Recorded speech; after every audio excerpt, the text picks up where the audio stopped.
If you clicked on this video, I bet you're thinking about going to Halloween Horror Nights at Universal Studios, and you probably have some questions like when to get there, what to wear, where you need to set yourself up to get the most bang for your buck as far as seeing the most houses, and that is exactly what this video is going to be about. Think of it like a beginner's guide to Halloween Horror Nights. The good thing about these major theme parks is that they don't tend to make drastic changes year to year. And so that means that if you're watching this the day it comes out, or even 5 or 10 years in the future, these tips are still going to help you have the best experience at HHN. Hey y'all, I'm Stacy, and if you're new here, I do make travel videos, obviously theme park videos, because we love Universal Studios. And if any of that interests you, be sure to hit subscribe because I've got a lot more HHN videos coming out, and we are going to be there this year for opening weekend. I'm also going to be referencing a lot of the tips that I've already given you in my Halloween Horror Nights blog over on my Go Travel with Stacy website.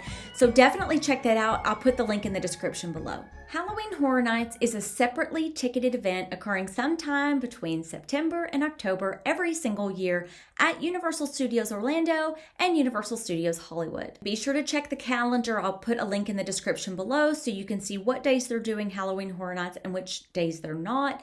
Usually Halloween Horror Nights is going to be like a Thursday, Friday, Saturday, Sunday thing. And then Monday, Tuesday, Wednesday, they don't do Horror Nights. But as they progress through the season and it gets closer to Halloween, typically they'll add on nights. On HHN event days, the regular park will close down around 4:30 to 5. That way they can switch over and get ready for the HHN event. And then the gates open for HHN somewhere around 6:30 p.m. Ticket prices do vary from year to year and from what day of the week you're going to be going or maybe where it is in the HHN season, but you do need to purchase separate tickets for the event, even if you have tickets to go to the park that day. These are considered two separate things, so if you have park tickets during the day, you're also going to need to add on an HHN ticket to go to HHN that night. So with the cost of your ticket, you obviously do get entry into the park. That means access to the stores and the rides and stuff that they normally have during the daytime, but you also get 10 haunted houses, 5 scare zones, 2 live shows, specialty foods, specialty drinks, and a lot of scares. Let's talk about whether HHN is for you. Per Universal Studios, Halloween Horror Nights is not recommended for people under the age of 13. Obviously, you know your family better than we do. If they're cool with it, maybe y'all do this all the time. You watch horror movies, you're big horror movie buffs. Great. But I will say that this is not Mickey's Not So Scary Halloween. If you've got little kids that aren't used to seeing blood and guts and things, maybe you might want to consider taking them over to Mickey's Not So Scary Halloween until they're old enough to go to HHN. As a registered nurse, I also want to point out that Halloween Horror Nights has a lot of sensory overload elements like very loud sounds, very loud music, strobe lights, chainsaws. So keep that in mind if you happen to have issues like seizures or sensory sensitivity. You may want to reconsider HHN if that's the case. Okay, so basic facts about HHN. Again, it's in September and October every year. Usually the gates open about 6:30 at night, and then depending on the day, it's going to close around 1 to 2 a.m. They usually have something called opening Scaremonies. It happens right in front of the gates before they open for HHN. A lot of the scare actors come out and they put on a little production, and then the gates open and HHN officially starts. If you want to get there and watch the opening Scaremonies, that's fine, but just know that it will put you kind of behind the pack of everybody trying to get into the park. If you find this video helpful and are able to support my work, consider joining my Patreon or YouTube channel membership.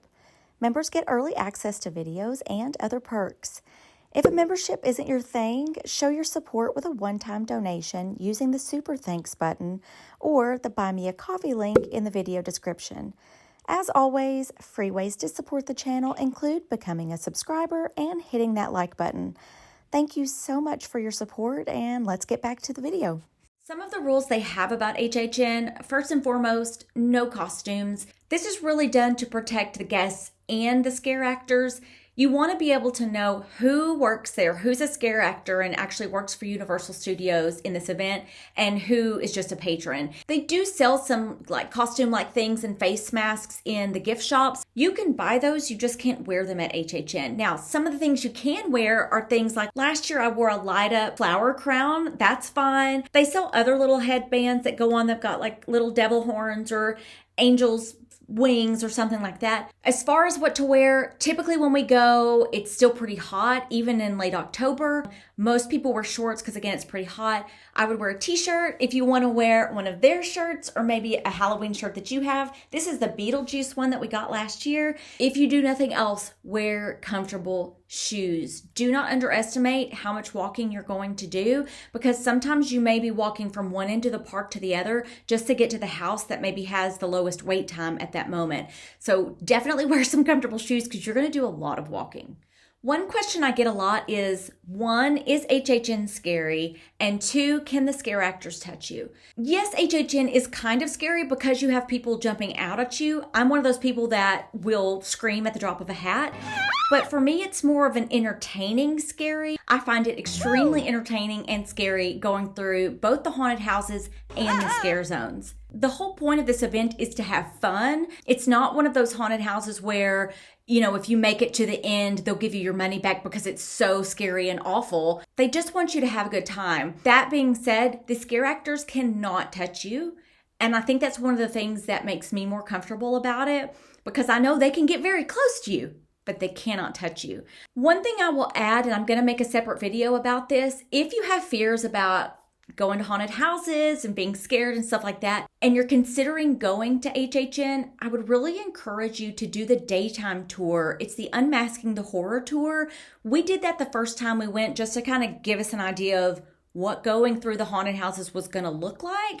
And I think it helped kind of calm some of my fears when we actually went to the event that night. So I'm going to make a separate video, and as soon as I get that made, I'm going to put a link somewhere up here, and I'll put a link down in the description below so that you can go watch that tour and understand what Unmasking the Horror tours are all about and maybe how it might help you face your fears and enjoy your time at HHN. Okay, so let's say you've made the decision. You're going to HHN.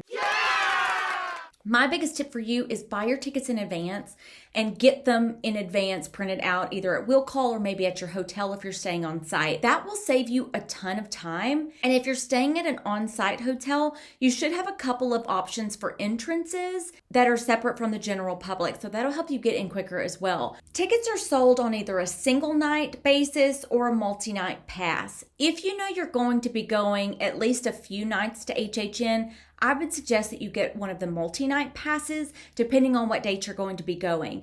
If you've already bought a single night ticket and you decided you want to go more than that, or maybe you want to change that over to a pass to save some money, get with the Universal Studios customer service. They are excellent at helping you exchange those single night tickets to a pass. I can't say anything but good things about the Universal Studios customer service, whether it be in the park or on the phone. It doesn't matter what I have flubbed up or maybe what changes we've made to our trip. They always help us and they're always super nice. And I really would suggest reaching out to them if you have any questions. So now let's talk Stay and Scream, which is one of our favorite things to do to really get to the front of the line for the house that we have got to get to. You can do Stay and Scream one of two ways. If you already have daytime park tickets and HHN event tickets, you can go ahead and get in one of the Stay and Scream designated areas in the park around 4:30. Another way you can Stay and Scream if you didn't have a park ticket for the daytime is to buy one of their Scream Early passes. Ticket prices vary. I've seen them somewhere between $25 and $40, but it basically allows you to get into the park somewhere around 3:30 to 4:30. You're going to hang out in this designated area until HHN starts. Once it does, you will be released from your Stay and Scream area. Hopefully you've picked a Stay and Scream area that is right next to the haunted house that you really want to see. So on this awesome speculation map from Horror Night Nightmares, I'm going to mark a few places that they typically have Stay and Scream areas. The best thing you can do to make the most of your Stay and Scream time is figure out on the map where the haunted houses that you most want to see are. Then you will Stay and Scream in the area that is closest to those houses. Stay and scream areas tend to let out a little bit earlier than the regular guests are let into the park. So this is going to put you very near, if not at the very front of the line, to be the first in the haunted house that you want to go to. Jeff and I did this when Stranger Things was at the park, because Stranger Things was like the number one house that everybody wanted to go to, and those lines ended up being a couple hours long. But we did the Stay and Scream in the New York area, which is the Stay and Scream right next to those haunted houses, and we were practically first in line. I think we were like the first 20 people in that haunted house. We got it done. We got the biggest houses knocked out right at the beginning of the night, and that gave us a lot of leeway time as far as planning the rest of our night. Now I'll go ahead and tell you how it's been in years past at Universal Orlando. The biggest houses that they are anticipating to have the longest waits are typically going to be closer to Rip Ride Rocket, near the New York section of the park. So this means you're probably going to want to stay and scream in the New York area, maybe over by the Betty Boop store, depending on where they set up Stay and Scream for that year. And when you're trying to pick out which Stay and Scream lines go to which houses, just ask them. They do have Universal workers at the Stay and Scream entrance, so just say, hey, which Stay and Scream is this for? Which houses is this one going to? And if it's not the house that you're looking for,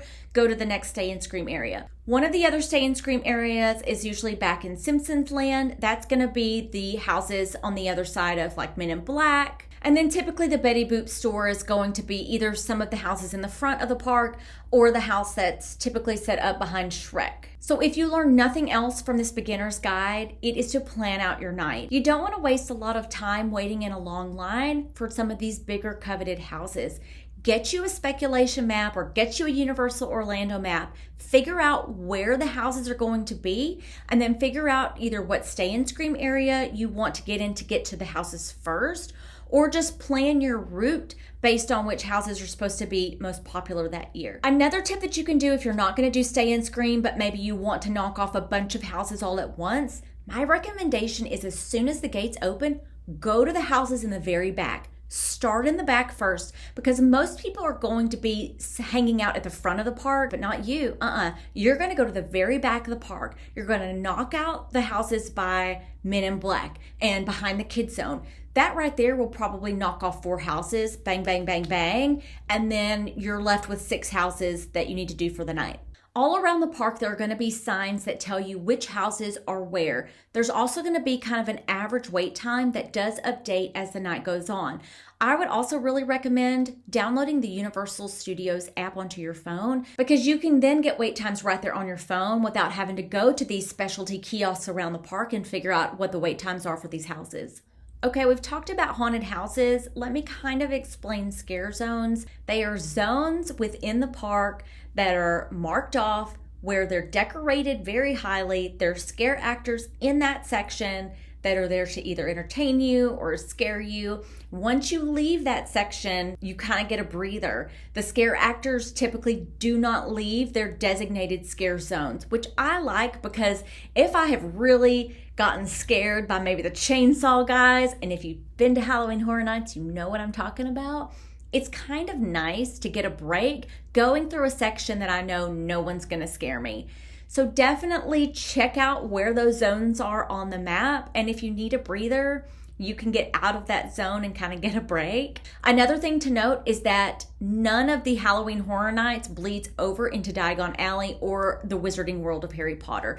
That is an HHN free zone. So if you were going to the park that night, but maybe you decided HHN's not for me, but I want to go to Diagon Alley and get some butterbeer, you can do that and kind of, again, get a break. Also know if you've decided, hey, HHN's not my thing, but we are going to go to the parks during the day, you're not going to see any of this gruesome blood and guts and stuff during the daytime. They do cover up that kind of stuff for daytime guests. You will still see some of the other decorations, pumpkins, wagons. I think this year they've got kind of like a traditional Halloween candy section, but you're not going to see some of those more gruesome elements that they take the tarps off at nighttime for HHN. A couple of pro tips here. 1, do not sleep on those original houses. These are the houses that Universal Studios creative team kind of makes up these stories and makes up these houses. The storylines that they come up with are incredibly immersive and creative. Do not sleep on going to these houses. They're amazing. And most of the time, yes, the big IPs are popular, but there's always at least one original house that just takes everybody by surprise and ends up being kind of the big winner for the year. Another thing to not sleep on are the live shows. We did sleep on this for the first couple of years that we went to HHN. We never went and watched one of the live shows that's over in the old Fear Factory stage, but we finally went last year because we did an RIP tour. And it was so good. It was like Cirque du Soleil, but with fire. And I can't even wrap my mind around all the acrobatics that these people do. It also doesn't take up a lot of your time. You're only going to be there for maybe 15 to 30 minutes and then the show lets out. And so it doesn't take up a lot of your time for the night, especially if you only have one night. And the other live show is a lagoon show. They have all the water sprays and then they project video on it, and it's just so entertaining and immersive. So definitely don't sleep on the live shows as well. And then the last thing I don't want you to sleep on is the food. The food that they make for these events, and the drinks for that matter, are special. They only make them for this event, and a lot of times they're making up recipes that they're only going to have for that 1 year. So don't sleep on going to try some of these creative dishes that they've made just for you, just for that event. If you only have a limited amount of time to go to HHN and you're afraid you're not going to get into every single house, I really would encourage you to consider something like an express pass or an RIP tour. If you want to know more about express passes, RIP tours, unmasking the horror tours, I'm going to be making a separate video all about that. And as soon as I get it posted, it's going to be right here. Go watch that one next.